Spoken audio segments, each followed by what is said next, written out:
Other monstrous geographies. The rivers of life flow through the Sarengrave.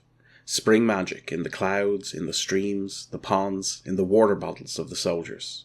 In the fever water, in unplumbed depths of the lake crawl. They bring with them the promise of life, of wounds that will swiftly heal.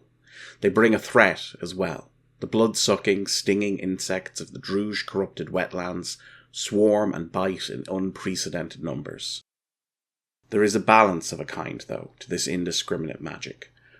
Wounds are less likely to fester in the filthy marshes, at least. Sickness less likely to spread. The rains of life fall on the just and the corrupt equally. The Druge have kept their stronghold in the south. The massive Tower of the Skink looms over the Thornfen. The Marsh Lizard clan remains the final sept of the Druge still holding out against Imperial armies. To the south of the Titanic castle, the Aksu of Ipotava continue their assault. They batter the massive fortified gate from which the orcs of the Malum sent out their raiders to attack Cabania. The portal is firmly closed, at least for the moment. Of the forces engaged with the Druge last season, only the Boyars Hasta, the Summer Storm, and the Lions of Alulmar have remained. The Granite Pillar and the Golden Axe have pulled back to Dawn, to recover perhaps from the horror of the Sarengrave. The Druge miasma still hangs heavy over the entire territory, of course, stronger and thicker than anywhere the Empire has encountered it before. It is no surprise that those who fight under such conditions need to fall back, to recover from wounds not just physical, but spiritual as well. In their place come the Eastern Sky, Griffin's Pride, and Citadel Guard out of Semerholm, and the Navarre of the Quiet Steppe from Astalath. They pass swiftly through the Bleaks. The Cuirass mark their passage silently, their faces unreadable. From there, across the Turin Flats, to the wreck of Thornfen. Last season, the Druge broke Yaringir's levy, unleashing a flood that scattered attackers and defenders alike. The warders have subsided now, for the moment at least, but they have washed away the few roads, as well as wrecking farms and smaller settlements across the northern region. It is in the wake of that flood that the Empire renews its assault against the Tower of the Skink. Wall like a dam. The Tower has weathered the joint Imperial and Aksu attacks so far. Even with their martial necromancia, the ability of the Allies to work together is limited thanks to the massive castle that lies between them. Spectral messengers still flit back and forth through the impassable hills, bearing messages and allowing the separate forces to coordinate.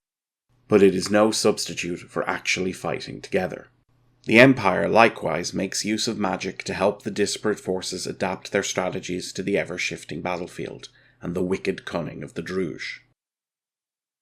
The garrison of the tower itself is massive, well equipped with potions and blade venoms, supported by the desperate residents of the fortress and those who fled the Tower of Cephals to that uncertain sanctuary. 5 armies of the Empire move to lay siege to the place.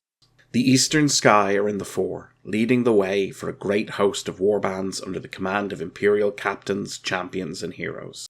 They are inspired by the favour of Eleonaris, the summer enchantment flowing through and around them, guided by 6 courtiers from the domain of the Queen of the Penance. Utterly committed to victory, no matter what it might cost, they pay a heavy price for their zeal, even with the healing power of the warders this season. Fortunately, these Knights of Dawn do not fight alone. The Lions of Adalmar are at their side, their shield raised, ready to guard their fellows from the barbed arrows and envenomed spears of the Druge. The favour of Eleonaris is with the Lions as well. Under the command of the stag-headed Sir Helvanen fight a cohort of warriors from the Fields of Glory. Resplendent in gold and scarlet chain, the warriors of the Fields of Glory inspire all who battle the Druge this season, their wrath waxing greater and greater each time they encounter another sign of the corruption of the Malum. Love and glory together at the heart of the fray, the bright banners of dawn undimmed by the mud and blood that surround them. Dawn at the heart, then, against a grand stronghold of the Druge. And if there is an echo of that terrible battle 2 years past, when the Hounds of Glory paid their ultimate price, it is spoken of with pride. The Unshackled and the Urizen move more steadily, refusing to risk the lives of their soldiers more than necessary. Trapped like this, desperate, the tyrants of the Malum are at their most cruel. They remain alert to the wiles of the Druge, ensuring the stealthy guerrillas of the Sarengrave do not have leave to ravage the baggage trains or the flanks of the Imperial force. The general of the Citadel Guard has invoked the stars, reminding the sentinels and war magicians of the lesson of the drowned shepherd, that things end. That the Druge will ultimately end. And if there are astromancers who worry about the invocation of a constellation in such time, they speak only in whispers with their heads close together. The constellation that many still remember was once called the Drowned Man is an omen of ending, and it is dangerous to assume one knows what exactly is going to end when it is invoked. Finally, the Navarre of the Quiet Steppe. They are the storm in the leaves, fighting to ensure that the forest stands but the enemy does not. Where the lions of Edelmar protect, the Navarre bring death. The cruel barbarity of the Druge is met with merciless cunning, blow for blow. One cannot betray one's enemies, after all. They exploit the forest and the marshes, not only in the Thornfen, but in those other parts of the Sarengrave where pockets of Druge assassins gather. A second war, quieter than the grand battle at the Tower of the Skink, is waged in the marshes this season. The tower alone would represent a significant threat to all the forces in the Sarengrave this season. Its garrison, however, is also supplemented by 3 Druge armies. The corrupt witches of the Tainted Basilisk, the desperate guerrillas of the Hidden Snake, and the relentless malice of the Poison Crane. These armies, their septs scattered, have nowhere to go. They must resist the Empire or risk dissolution. And resist they do. The Battle of Cephals. Cephals is a ramshackle spreading town. The floodwaters released by the broken levees have not been kind to it. The path of the Tail, the road that runs down towards the town and tower, have been partially washed away. Regardless, that is the route the Empire follows. The Druge again launch a desperate defence of Cephals. They have not entirely finished moving the supplies of rice and grain and smoked meat out of the warehouses into the cellars of the tower. In the past, the Druge have shown themselves more comfortable striking and withdrawing to attack from a different angle, from stealth while their enemies are distracted. Here they have no such luxury. They must stand and fight. The Poison Crane, at least, is prepared for the reality of being utterly outnumbered and outclassed. The Hidden Snake are experts at using the terrain to their advantage. The garrison of the Tower of the Skink know these streets, these defences, like nobody else. But there is only so much they can do. Perhaps if the Tainted Basilisk had been there to bring their magic to bear, but they are conspicuous by their absence. The fighting rages across Cephals for 2 days before the Druge break. Their withdrawal is disorganised, closer to a rout than a retreat. As a final spit in the face, the Poison Crane try to start a fire in one of the abandoned grain stores, packed with flour, knowing it will spread quickly. But even here the Druge are stymied. It begins to rain just as the fire begins to spread. A thunderous downpour that not only extinguishes the flames, but restores attackers and defenders alike as the Empire attempts to mop up. The rain, after all, is full of cursed healing magic. Even the weather hates the Druge. The joke spreads quickly, even as tired soldiers deal with their wounds and gather their fallen. It is grim humour, almost Farushkin, and not everyone laughs. The astromancers of Urizen, the witches of dawn, the vates of the quiet steppe, the spirit weavers and the oathrights are less certain. They look to the skies, and muttering becomes a murmur. Does anyone remember when people started calling the drowned man by a different name? Can anyone else feel the magic in the rain, stronger than it has any right to be? Where is this going to end? These concerns are not dismissed, but what can be done with them? There is a town, a small city really, that must be administered. Several thousand orcs, a few hundred humans. The majority certainly slaves of the Druge, but all of them? Even among the Druge, slave has different meanings, as the Quetzov or the Menrathat or the Kras could tell you. There are surely Druge among these wretched folk, and they introduce all the risk that will come with allowing assassins and saboteurs to move behind one's lines. If the Iron Helms were here, some of them might make an unhelpfully pragmatic suggestion as to how to deal with that problem. The Aksu have been very clear about their plans. Once they claim Thornfen, they will simply evict every orc living there without exception. For now, the Empire cannot simply let them go. A part of the town is set aside for the surviving folk of the Malum, with Summer Storm soldiers doing their best to maintain order and ensure the Druge that are surely among them do no harm. They can do little to prevent scores being settled, and it is a rare morning that passes without a dead body found floating face down in a pond or an open sewer, arms spread as they drift lazily in the currents. The Defence of Nessastak. There are folk in Sarengrave who might be able to offer some aid to the Imperial forces in Cephals, but their attention is unfortunately elsewhere. While the bulk of the Druge forces are corralled in Thornfen, the tyrants of the Malum are always unpredictable.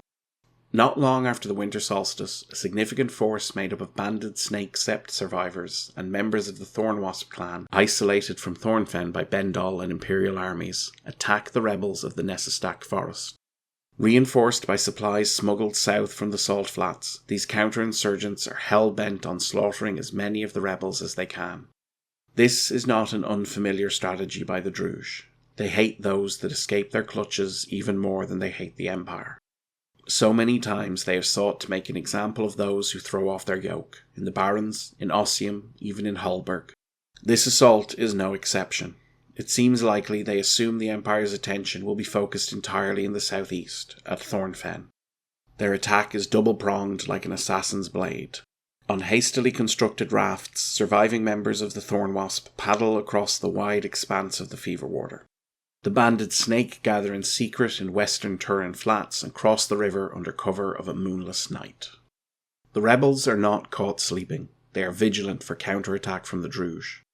Indeed, they are in the midst of preparing their own defences. Barricades and palisades to protect their rickety settlements, watchtowers against the threat to their borders, armed patrols to root out the remaining threats of the land they have claimed. They are supported in this by a few dozen heralds of the Shacklebreaker, whose swift feet and keen senses prove invaluable at keeping the loose alliance of survivors united. Their boons of health, healing, and war are equally welcome. Unfortunately, with the Druge attackers comes a small host of heralds of the Centipede General, the king of all spiders. This stealthy assault, set on murder and mayhem, clearly suits the temperament of the Scorpion Queen, and it can barely resist an opportunity to strike against those Ward of the Young seeks to aid. Unfortunately, as they have so many times before in this war for the Sarengrave, the Druge have miscalculated. The Griffin's Pride came down through the Barrens with the other armies, but it did not accompany them to the Thornfen. Instead, they struck camp in the western Thurin Flats and sent heralds of their own, mortal heralds, into Nessastak Forest. Under the quiet gaze of Irahara's childer, a cautious negotiation took place on the banks of the river. By all accounts, the Bloodwater Spears, one of the renegade septs of former Druge subjects, have reached out to the Dawnish army for support, and the general has answered. Unfortunately, there are also many among the rebels who see the arrival of a Dawnish army on their borders as a thing of terror rather than reassurance. They have heard the stories of the Druge, of the events in the Barrens, of the destruction of the Vendari, the slaughter of the Montanians, the brutal murder of the Black Wind, and the attack by this very army against the rebel heroes under the old banner of Raven. They have been told over and over that everyone who ever trusted the Empire has paid the ultimate price for it, so they do not welcome 5,000 armoured warriors, no matter if they come beneath a banner of parley or not. Some few Yo-folk are allowed to cross into Nessastak, to offer their expertise in constructing defences, but no knight is invited to join them. It is arguably more than might be expected. The Empire is used to the hammer blow of the Druge miasma, but its presence and its constant, subtle, creeping fingers of suspicion and fear make it very difficult for people to trust one another. That these septs have been able to come together at all is little short of a miracle. It would be easy for the Pride to crash across the river and force their will on the rebels of Nessastak, but their orders are clear. They are here to protect, not to conquer, and their presence in Turin will at least mean they are in position to intercept any attackers from the north. Then the Druge attack, and the Griffin's Pride acts. The Druge clearly expected the Dawnish to leave the rebels to their fate. The banded Snake are taken by surprise when the knights and war witches erupt into the forest to their rear. They are caught between the anvil of the defenders and the hammer of glory, smashed and broken and left with little recourse but to flee. The Thornwasp from the south are more of a problem. As the knights march through Nessastak Forest, some of the rebels sadly scatter or seek to intercept them as an invading force. Wherever possible, the Dawnish seek to minimize losses to the confused warriors, their fellow defenders, but these people are frightened. Even with the words of the Bloodwater spears, there are accidents to be grieved, yet these accidents cannot risk slowing the Dawnish response. The Septs do their best to fight off the Thornwasp, but they are not well armed, not as used to fighting as the tyrants of the Malum, even in their scattered state. Conversely, these ambushers are in no position to face the fury of an entire Dawnish army. At first they press inland, with some minor victories, but even so their actual aim, to slaughter the rebels, proves difficult to achieve. The heralds of Irahara are no match for those of Arhalagen, but they do not attempt to fight. Instead, they serve as guides, getting people to safety or helping defenders into positions where they can fight back. When the Griffin's Pride reaches the shores of the Feverwater, the Druge who once claimed Bloodwater marshes have nowhere to go. Those who take to their rafts are easy marks for archers, orc and human alike. Those who stand and fight are quickly slain.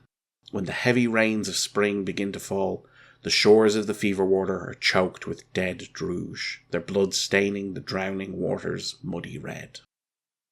After this, the rebels of Nessastak are more inclined to trust those who suggest the Pride are here to help, not harm. Grudgingly, a careful détente is built.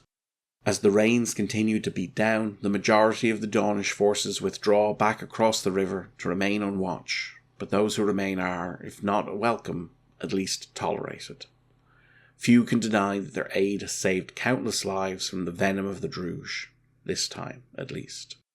Yet there are also difficult questions asked. What does this mean in the long run? The Empire has conquered Sarengrave and given these lands to strangers from the south to be their domain. What does this mean for the people left in the marshes? How is this better than being the slaves of the Buruk Tepel? These are Orc lands, the homelands of the Bloodwater spears and the rest. What happens if they do not accept this imperial domination?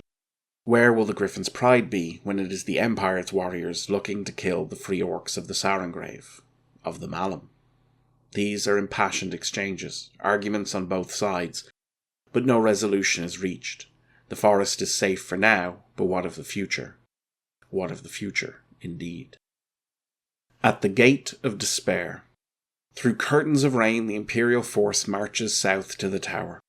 Few are prepared for the sheer size of the fortification. It spreads across the horizon, occupying the space between foothills connecting the Malum and the lands of Axos to the south. Its towers are immense, dwarfing those of the spires of the Dusk. This is a chaotic structure of stone and weirwood and mithril spikes and iron-bound ramparts. This is the last true stronghold of the Druge in Sarengrave, shouting defiance of the forces of virtue to the heavens. Not that it is easy to feel for its size through the sheets of rain falling all around. Its towers scrape the clouds, but to be fair, the clouds are very low at the moment, weighed down with water. The banners of the lizard and the snake hang limp and bedraggled, soaked through, cheap dyes running down the wall in streams of sickly green and bloody red. The walls are defended 3 ranks deep with Druge archers, but the rain makes it difficult for them to darken the sky any more than it already is. The eastern sky has great covered rams to manoeuvre into position, to assault the gates, but even they are a little taken back at the sheer size of the thing. Not of wood, not even weirwood, but of white granite. These doors must need a team of slaves straining on a net of ropes to open and close. The rams of the Empire will struggle to do more than dent them. A long siege suits the Druge better than the Empire, of course. The longer the Imperial forces are held here in Thornfen, the more time there is for the armies of the Malum to rally their strength and return to squeeze them against the walls of the tower, as the banded snake and Nessastak are being squeezed against the Feverwater by the Griffin's Pride. A triumphant charge can only take an army so far. To simply rush the Tower of the Skink would be to throw lives away pointlessly. A council is convened to discuss how best to assault the castle, to defeat the enemy sheltered within. A single-ranking Aksu, a Toxotai war necromantia, cousin of Grand Ilarch of Ipitava, has come at great risk through the foothills to attend in person. As the rain pounds the canvas above their heads, captains and commanders argue back and forth, seeking some solution to the walls and the gate. The opportunity to starve the defenders out is there, but there is no telling how well provisioned they are to withstand such a siege. The presence of 2 extra armies inside must be putting their supplies under pressure, but how much is difficult to say. There were many storehouses in Cephals, and most of them were empty by the time the Druge were forced to abandon their position there. Worse, the healing power of the Warders of Life will help maintain the strength of the Druge, just as it maintains the strength of the Empire. The heavy rains help but also hinder. While it protects from long-range attacks, if it continues much longer, the Imperial armies risk becoming bogged down, and it shows little sign of letting up. Indeed, runners from the forces left behind in Cephals warn that the streets of the town are already starting to flood as the waters released from Yarengir's levy are deepened by a week of unrelenting rain. In the end, the decision is made to try and take the tower while the opportunity still remains. A second heavy battering ram is constructed.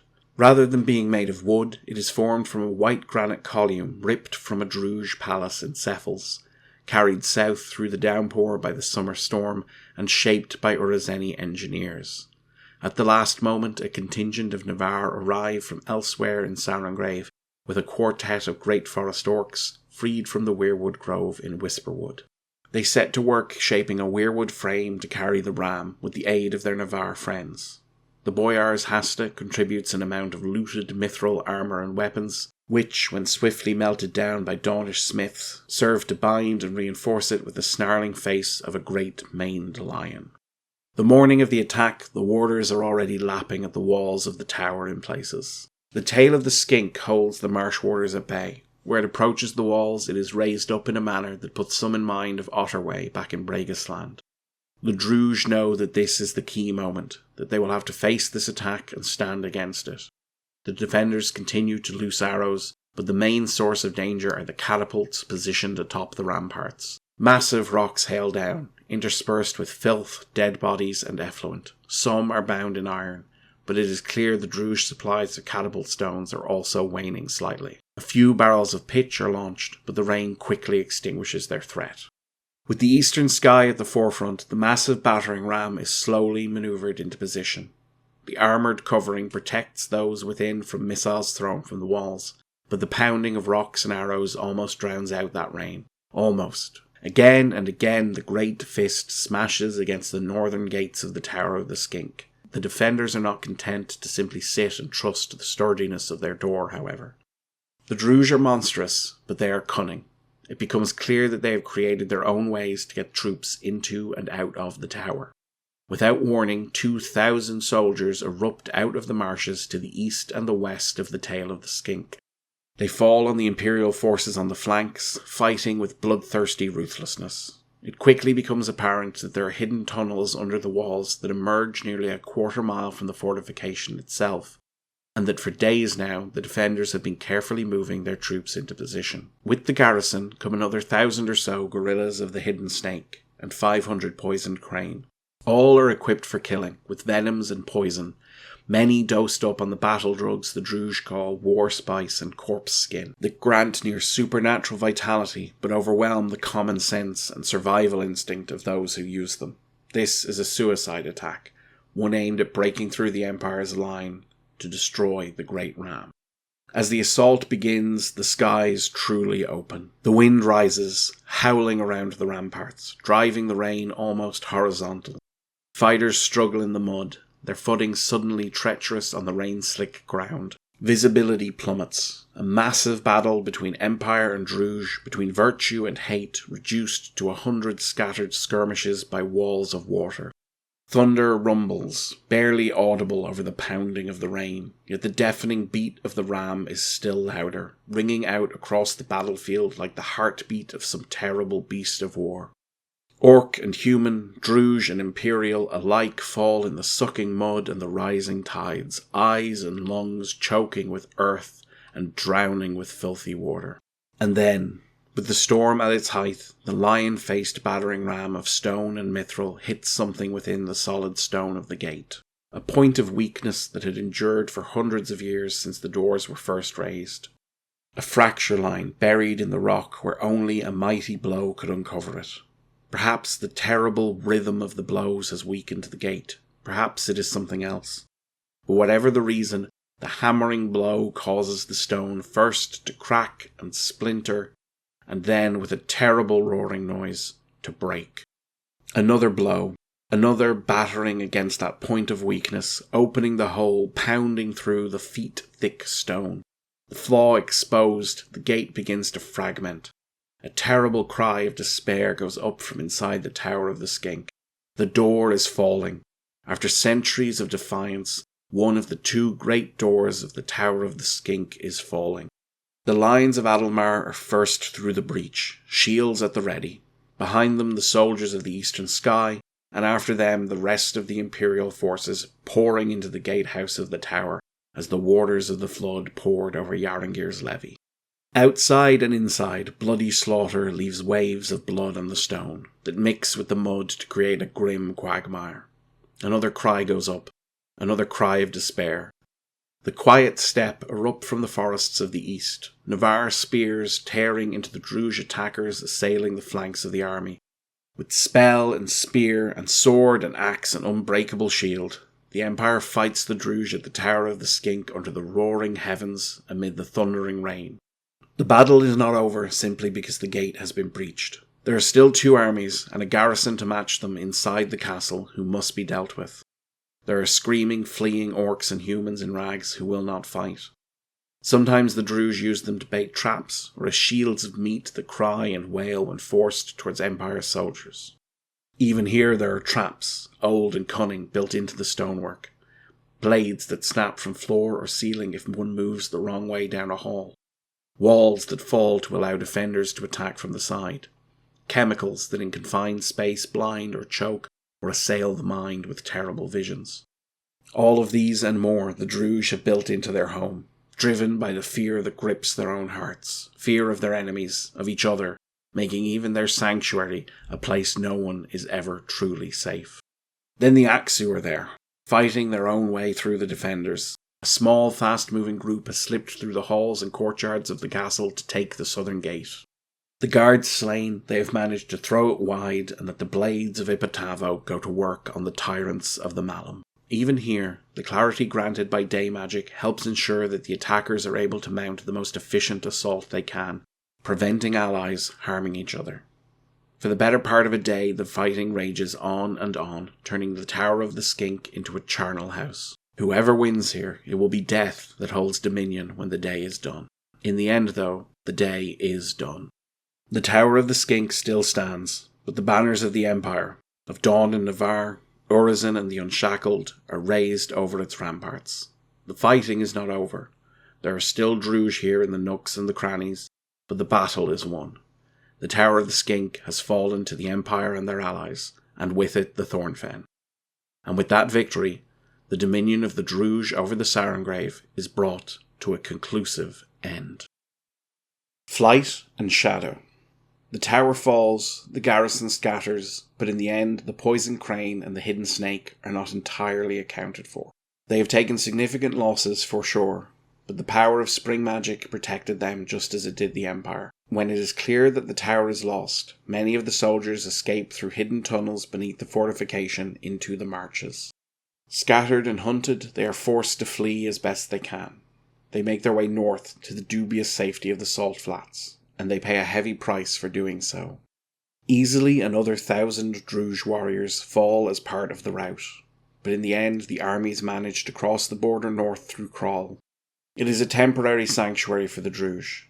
With the Sarengrave under the dominion of the Empire, they cannot help but begin to collapse. Soldiers will desert, no matter how much they fear the Buruk Teppel. The writing is on the wall for the armies of the Thornwasp, the Banded Snake, and the Marsh Lizard. As in Cephals, there is the question of what to do with the orcs and humans left behind in the tower. The Aksu do not want them. The Empire cannot trust them. Arguments break out almost immediately, as outside the rains begin to fall. Yet even these arguments take second place to a more pressing question. Where are the magicians of the Tainted Basilisk? End of all songs. Last season, the Druge sent an ultimatum to the Empire from the city of Lean in the Salt Flats. Quit the Sarengrave, or the Tainted Basilisk will release the Valorn of Biantol Dal. It seemed inconceivable to many that even the Druge would do such a thing. Others questioned whether even the tainted basilisk could achieve such a thing. What would it profit them to destroy the Sarengrave, their own people, likely themselves? What would it profit them indeed? Those who hoped the Gulai of the tainted basilisk might not be equal to the task of rousing Biantal Dal clung to false hope. Those foul, corrupted wizards have shown themselves not only capable, but willing to unleash the uncontrollable horror of the Valorn in Thorunin. They have been exploring, examining, studying the matter for years. A pattern of odd encounters and inexplicable events slowly starting to come together into a skein of secrets and atrocities. They are also more than capable of moving through the Sarengrave under the shadow of night magic, avoiding those who might seek to stop them, bypassing the defences set against them, and it seems that this is exactly what they have done. When Cephals fell, they were already in motion, an army of Druj obfuscated beneath a shroud. The thunderous rain must have seemed a boon to them, making it even easier for them to move east from Thornfen to the edges of Bendal, to where the great ring of Torunial warding stones holds in the flood tide of this ancient terror. A Valorn with the full power of Broceliand or Viscuma, packed into a single region of verdant ruins. Unmarked, the tainted basilisk come to Bendal, and as the gates of the Tower of the Skink begin to splinter, they begin their terrible work. Unmarked. Oh no, not wholly unmarked. For while the Griffin's Pride fought in Nessistak Forest, and the armies of the Empire assailed the Tower of the Skink, the Varushkan army of the Boyars Hasta wove its own strategy in the Sarengrave. Where the Navarre of the Quiet Steppe hunted the Druj, Varushkan scouts helped them uncover their bolt holes and hidden layers. In Nessistak, they helped the Daunish root out the assassins of the Thornwasp and the Banded Snake, and as the armies moved south, it was their scouts and spies who warned of the threat of the poisoned crane and the hidden snake in time to allow the Quiet Steppe to reach the battlefield. But mostly, what they have been doing is watching for the tainted basilisk, watching the eaves of Bendal, watching the pathetic Grimbor as they honoured the aberration at the heart of Sarengrave. When the Gulai make their move, the Varushkans are ready to oppose them at every turn. Observation indicates that the tainted basilisk have splintered as they moved. Still under their night magic shroud, they spread their forces around the outskirts of Bendal, at key positions around the circumference of the warding stones. Their shroud protects them only while they are moving. The longer they stay in one place, the easier it is to see where they are, to see the mists that hide them from prying eyes gather. When their agents reach the outskirts of Turin, the Boyars Hasta strike. A sudden ambush, a vicious fight of scouts and Vicari that leaves most of the Druj dead. Most, but not all. Some of the Gulai are taken alive, interrogated, forced to reveal their intent. They plan to breach the warding stones, to undo what Torunial did in those last days after the disastrous ritual that brought the Valorn into being.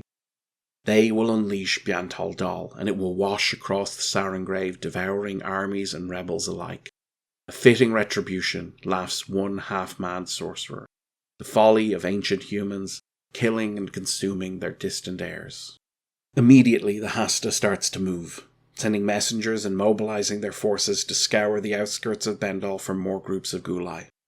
A second encampment is intercepted in Thornfen with the aid of the Navarre, but they are much better defended. As the Empire consolidates its hold on the Tower of the Skink, another battle erupts on the outskirts of the Valorn. The magicians of the Druj hold nothing back, unleashing spell and ritual alike to try and drive the Varushkans and the Navarre away. They are supported by Daunish and Urazeni from Cephals, and together they risk everything to disrupt that final desperate ritual of destruction. Spring magic aimed at rending the ancient standing stones apart with the power of ruin. In the end, though, despite this valiant effort, it is too late to stop the tainted basilisk from achieving their goal. There is simply too much ground to cover, and the Druj have laid their plans too well. Even as they retreated from the Imperial advance, they left their agents behind to prepare for this unlooked-for day. Gulai, Vicari, warriors of every Arcad, left behind on the outskirts of the Valorn itself to facilitate one final strike against the Empire should the defence of the Sarengrave fail, and fail it has. 3 days before the spring equinox, the deluge that has fallen interrupted from the cloud-choked sky since the liberation of Cephals ends as suddenly as it began. In that instant, every head in Sarengrave, no matter where they are in the marshlands, turns to look towards the heart of the territory. Whether arguing with Malum orcs and cephals, scouring the Tower of the Skink for remaining Druj, discussing the matter of freedom and security in Nessestack Forest, or fretting about the drowned shepherd and the wisdom of invoking constellations in times such as this, everyone feels it. Like the air changes before a storm breaks, but this comes at the end of the storm. For a moment it overpowers even the banal humdrum thrum of the Druj miasma. An awareness in a split second of a profound finality, of an ending that has been waiting for 1,000 years to come to fruition. The last great working of the Toruniel has been broken. The Valorn of Biantol Dal rises, shaking off the remnants of its chains. Fattened by months of spring-infused waters, it stretches, rousing itself in a way it has never, ever done before since it was first trapped. And it begins to spread. Game information. Dominion. The region of Thornfen and the Tower of the Skink have fallen. An administrative motion relating to their disposition will be raised during the spring equinox. The hidden snake and the poisoned crane have fled the territory, taking serious casualties. The remaining garrison of the Tower of the Skink has scattered across southern and eastern Sarengrave. The Empire has captured the region of Thornfen, and with it the Tower of the Skink. The entire territory, save for the Nessestack Forest and Bendal, are Imperial now. They have achieved their goal with the aid of the Aksu army of Ipatava, and while that contribution was valuable, it was relatively minor next to the impact of the Empire. There is an existing treaty with the Aksu, signed when they joined the war in the Sarengrave, that indicates the intent not to contest Aksu claim to Thornfen, including the Tower of the Skink and the settlement Cephals. During the spring equinox, the civil service will raise an administrative motion during the Friday evening Senate session to confirm that this is still their intent. This motion, if it passes, will be available for the Urizen Assembly to veto, as it effectively involves the concedence of a region under their control. The Griffin's Pride spent the season defending, specifically offering aid to the rebels of the Nessestack Forest. Without their intervention, it is likely the rebels would have eventually repelled the attacking Druj, but they would have suffered serious losses in the process. The Griffin's Pride ensured that the vicious Malum Septs were unable to enact their revenge. And while this has not lessened the rebels' desire to see the Sarengrave as a free land under their control, it has helped to establish the Donish army as allies, albeit allies that many are suspicious of. The Boyars Hasta committed themselves to supporting the other armies, but specifically to watching for signs of the tainted basilisk. Thanks to their vigilance, the Gulai of the Druj magical army were only partially successful in their goal. Further details are discussed later. The armies of the Hidden Snake and the Poison Crane were badly damaged during the defence of the Tower of the Skink, but not destroyed. They have managed to use the confusion to escape back into the salt flats of Sanath, but both armies took an additional 500 casualties each during their desperate retreat through Imperial-held Sarengrave. More troubling is the garrison of the Tower of the Skink. While the tower has fallen, and the garrison been seriously damaged, the orcs that make up the garrison have likewise managed to desert the sinking ship. As such, Thornfen, Turin Flats, Crawl and the Whisperwood have all gained the Outlaw Druj quality. Until these outlaws are dealt with, any settlement of those regions are in danger. In addition, any commission built in the territory will have its labour costs increased by 1/5 for each region under Imperial control with that quality. Game information. Drowning. The drowned shepherd has exerted an unexpected influence in Sarengrave this season. The name of the constellation has changed. Nobody is sure where this change originates. This season, the influence of the drowned shepherd constellation in Sarengrave has been unmistakable by those who know what to look for. It is unlikely that this was due to its invocation by the general of the Citadel Guard. More likely, it is simply that events in the Sarengrave have foreshadowed a profound ending. The constellation is strongly associated with curses, and for all its perception as being generally helpful, Rivers of Life is still a curse. There are two elements to this influence that are worth noting. The first is that the constellation appears to have a new name, the Drowned Shepherd. Previously known as the Drowned Man, there has been a notable shift in awareness over the last few months. Much as with the way the understanding of the names of the stars has shifted over the last year or two, so too has awareness of its name shifted. It is up to individual characters how to respond to this. Some will continue to call it the Drowned Man, but this name will feel increasingly archaic and old-fashioned. It won't impact magic to use either name. but the name on the wiki has been changed. Speculation about the difference between what a drowned man and a drowned shepherd symbolize is encouraged. The other element is that the catastrophic rainstorm has caused water to rise all over the territory. In time, that water may subside, but it has resulted in breached dams and ruined farms, herb gardens drowned, and even some structures collapsing. At the same time, the unnatural vitality the rivers of life bring has been heightened, not only by preserving the lives of soldiers and civilians alike, but also resulting in an explosion in the population of creatures of the Sarengrave, including bog octopuses, mosquitoes, wasps, spiders, and other small, fast-breeding creatures, few of which are wholesome in their interactions with humans and orcs. Game information. Biantol Dal. The Valorn of Biantol Dal has been unleashed. The Tainted Basilisk have only been partially successful, and only 2 regions are seriously threatened. There are opportunities to try and stem the flow of Valorn power in uptime and downtime following the event. The warding stones that once surrounded Biantol Dal are gone. The casualties caused by the Valorn expansion will not be affected by the Valorn miasma. The Ghulai of the Tainted Basilisk have breached the circle of warding stones that contains the Valorn of Biantol Dal. Thanks to the Boyars Hasta, their efforts have only been partially successful. Unfortunately, where the Valorn is concerned, partially successful is still a significant threat. 2 regions are directly threatened by the expanding Valorn, Nessestack Forest and Bloodwater Marsh. Had the wards simply collapsed, the Valorn would have burst forth towards the nearest fortification, the Tower of the Skink. Sadly, this release is no accident.